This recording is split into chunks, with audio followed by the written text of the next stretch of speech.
बोलो यीशु मसीह की जय। मेरे प्यारों, मैं सबसे पहले सर्वप्रथम मैं अपने पिता परमेश्वर का धन्यवाद करता हूँ, जिन्होंने मुझे सुंदर अवसर को दिया है, सुंदर योजना को परमेश्वर ने दिया है कि आप लोगों के बीच में मैं परमेश्वर के वचन को बांट सकूं, उस वचन का प्रचार कर सकूं मेरे प्रियो, जो आत्मा का तलवार है। उस वचन का प्रचार कर सकूं जो स्वयं परमेश्वर है। उस वचन का प्रचार कर सकूं जो हमारे आत्मा और प्राणों का उद्धार करता है। और उस वचन का मैं प्रचार कर सकूं जो हमें नया बनाता है। तो मेरे प्यारे भाइयों बहनों, सबसे पहले मैं आप सभी का, मैं प्रभु के प्रियदास पास्टर योगेश निषाद, सारवंडी, जिला कांकेर, छत्तीसगढ़ से, मेरे परिवार की ओर से, छोटे से कलीसिया मंडली की ओर से और हमारे छत्तीसगढ़ स्टेट के समस्त मसीही भाई बहनों की ओर से आप सभी जितने भी कॉन्फ्रेंस काल में अलग अलग राज्यों से जो लोग जुड़े हुए हैं और आज इस संदेश को सुन रहे हैं, साथ ही साथ ये जो प्रसारण जो है आगे YouTube के लिए जाएगा, तो आगे जो YouTube में इस संदेश को सुन रहे हैं, उन सभी भाई बहनों को जय मसीह की करता हूँ, जय मसीह की।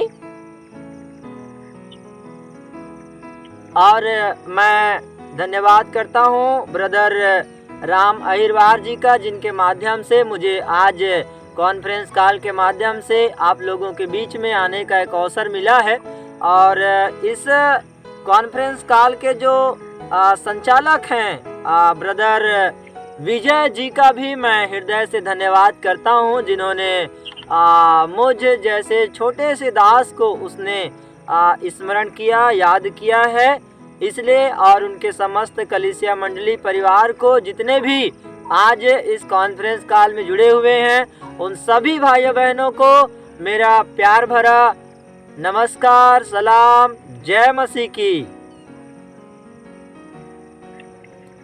मेरे प्यारों, जब आप और हम अभी कॉन्फ्रेंस कॉल के लिए जब प्रेयर कर रहे थे, परमेश्वर पिता मैं कौन से संदेश को दूं, तो परमेश्वर पिता मुझे दर्शन में एक बात को परमेश्वर बता रहा था, दिखा रहा था, और खुदा मुझे लिख कर बता रहा था संगति के बारे में। किसके बारे में?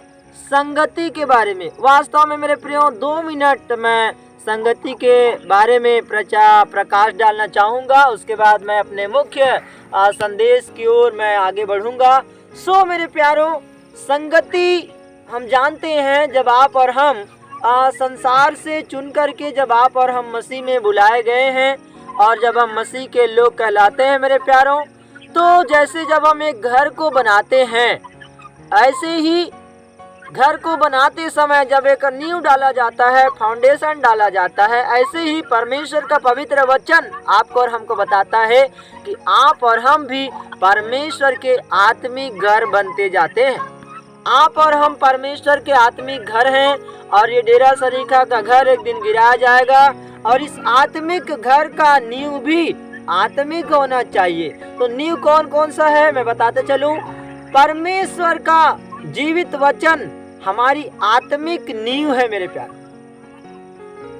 हमारी प्रार्थना दूसरी है, प्रार्थना हमारी आत्मिक नींव है।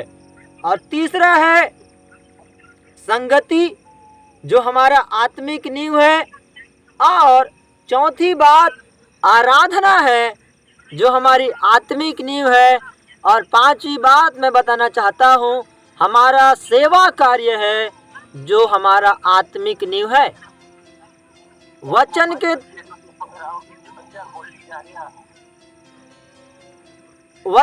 द्वारा,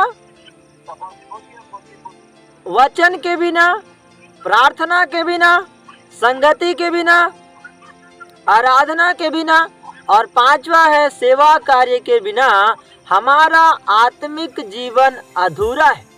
क्योंकि प्रभु यीशु मसीह ने एक दृष्टांत कहा था कि धन्य है वे जो परमेश्वर के वचन को सुनते हैं और उसको मानते हैं, वे अपना घर चट्टान पर बनाते हैं।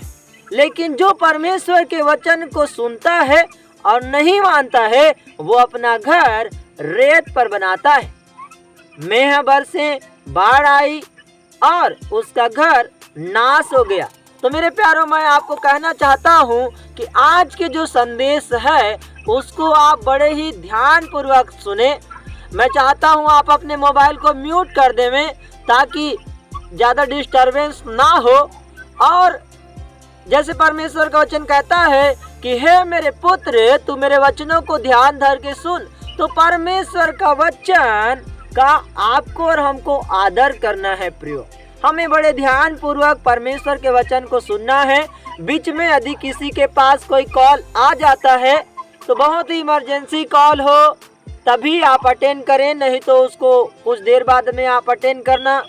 क्योंकि मेरे प्यारो, परमेश्वर ने भी अपने नाम से अधिक परमेश्वर अपने वचन को महत्व देता है। तो मैं आपको बताना चाहूँगा मेरे प्रियो, खुदाबंद के वचन में थोड़ा सा प्रकाश डालना चाहूँगा संगति के विषय में। प्रभु के वचन में लिखा है, पहला कुरिन्थियों की किताब उसके 6 अध्याय और उसके 17वें वचन कहता है, और जो प्रभु की संगति में रहता है वह उसके साथ एक आत्मा हो जाता है। तो यहाँ पर सबसे पहला संगति आपको और हमको अपने प्रभु के साथ करना है, अपना परमेश्वर के साथ हमें व्यक्तिगत संगति करना है। आज जो हम संगति कर रहे हैं ये हमारा सामूहिक संगति है, लेकिन व्यक्तिगत संगति हमें प्रभु के साथ करना है। और जब आप प्रभु के साथ व्यक्तिगत समय बिताएंगे, व्यक्तिगत संगति करेंगे, वचन कहता है उसका प्रतिफल ये होगा कि आप उसके साथ एक आत्मा हो जाएंगे। एक आत्मा का कहने का मतलब ये है कि जैसे परमेश्वर आत्मा है, जैसे हम लोग पढ़ते हैं ना यूहन्ना 4 अध्याय 23-24 वचन में कि परमेश्वर आत्मा है। परमेश्वर जैसे आत्मा है वैसे ही आप और हम भी आत्मिक व्यक्ति हो जाएंगे। और जब परमेश्वर की आत्मा और हमारी आत्मा में कनेक्टिंग होगा, कनेक्टिविटी होगा, जुड़ेगा, तो मेरे प्यारो, जैसा परमेश्वर प्रेमी है वैसा ही हमारे अंदर वो प्रेम का स्वभाव झलकने लगेगा, दिखने लगेगा। जैसे परमेश्वर दयालु है वो दयालुता हमारे जीवन में झलकेगा।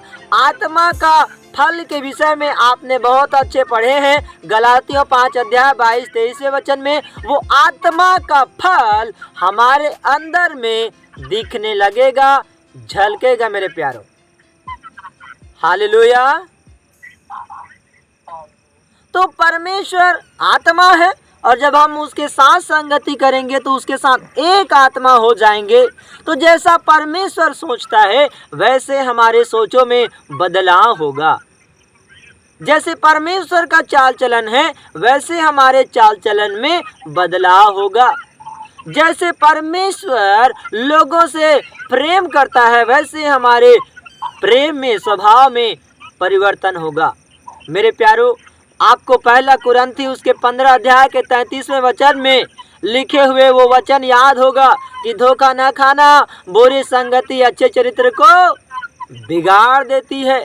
हाँ मेरे प्यारो, आप परमेश्वर के साथ संगति करेंगे, आप परमेश्वर के जैसा आपका स्वभाव होगा। या लेकिन यदि आप बुरे लोगों के साथ संगति करेंगे तो आप बुरे लोगों के जैसा बन जाएंगे। क्योंकि हम सुनते हैं ना, जैसा संगत वैसा रंगत। इसलिए दूसरा कुरिन्थियों 6 अध्याय के 14वें वचन में खुदा का कलाम बोलता है कि ज्योति और अंधकार की क्या संगति, मसीह का बलियाल के साथ क्या मेलजोल। मेरे प्यारो, आपको और हमको परमेश्वर की संगति में समय बिताना है। बाइबल बताता है कि तुम पवित्र लोगों के साथ संगति करने में लगे रहो, और बाइबल बताता है कि तुम व्यभिचारियों के साथ संगति न करना, लेकिन तुम पवित्र लोगों के साथ, दीन लोगों के साथ संगति करने में लगे रहो।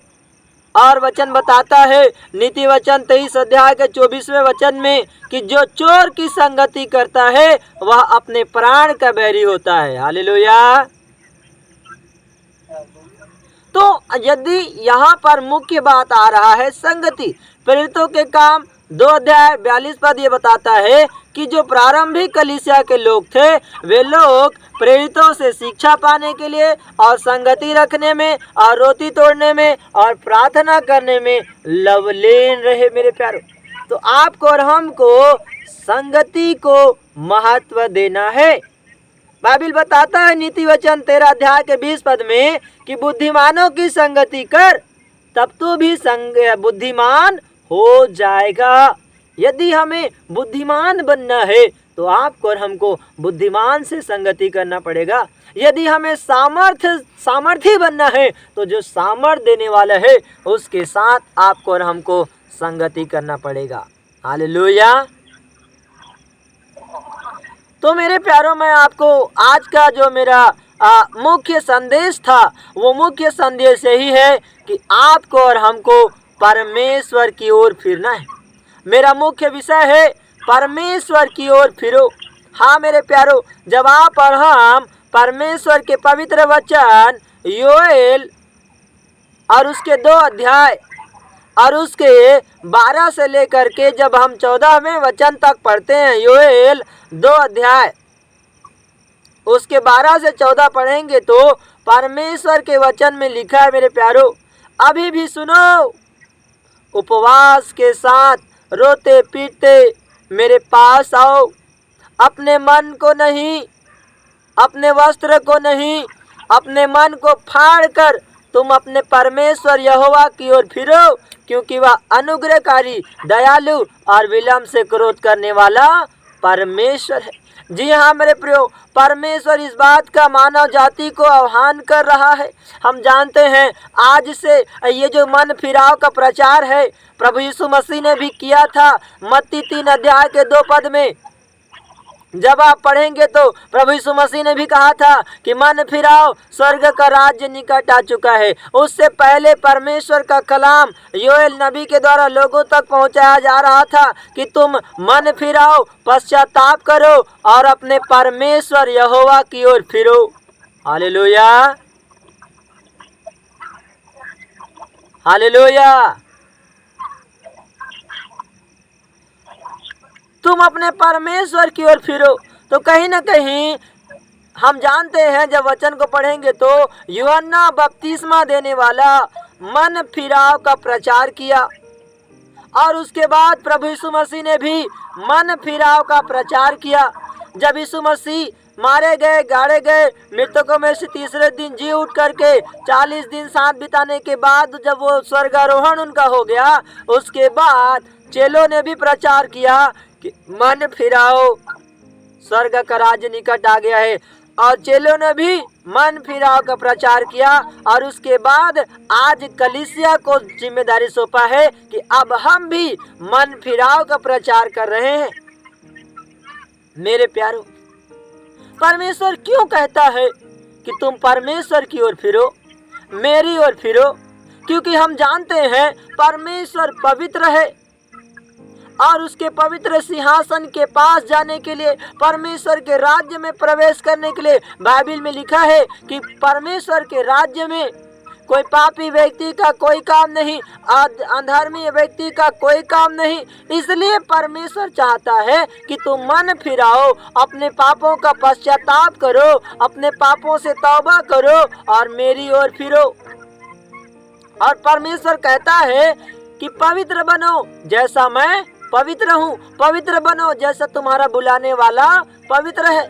तो जब आप अपने पापों से फिर करके, अपने गुनाहों से फिर करके जब आप परमेश्वर की ओर फिरेंगे मेरे प्यारो, परमेश्वर दयालु है, परमेश्वर अनुग्रहकारी है, परमेश्वर विलम्ब से क्रोध करने वाला परमेश्वर है। वो आपके पापों को क्षमा करेगा, वो आपको उद्धार देगा और अनंत जीवन के मार्ग में चलने के लिए आपकी परमेश्वर अगुवाई करेगा। हम बड़ी ही घटना को जानते हैं, उड़ाऊ पुत्र के दृष्टांत को आप सभी ने सुना है। एक पिता का 2 बेटा हुआ करता था, लेकिन जो छोटा वाला था उन्होंने कहा, पिताजी मेरे भाग की जो संपत्ति है वो आप मुझे दे दीजिए, मेरे हिस्से की संपत्ति आप मुझे दे दीजिए। उसका पिता उसको दे देता है और आखिरी में हम जानते हैं मेरे प्यारो, वो व्यक्ति गया अपने धन को ऐशो आराम में, नशे में, व्यभिचार में उसने क्या कर दिया, उसने खत्म कर दिया। उसके बाद हम देखते हैं उसको दूसरे के घर में नौकर लगना पड़ा, जहाँ पर वो सुअरों के बची हुई फली खाया करता था। इतना नीच जीवन वो जी रहा था। तब उसको एक दिन याद आया कि अरे इससे अच्छा तो मेरा पिता का घर है।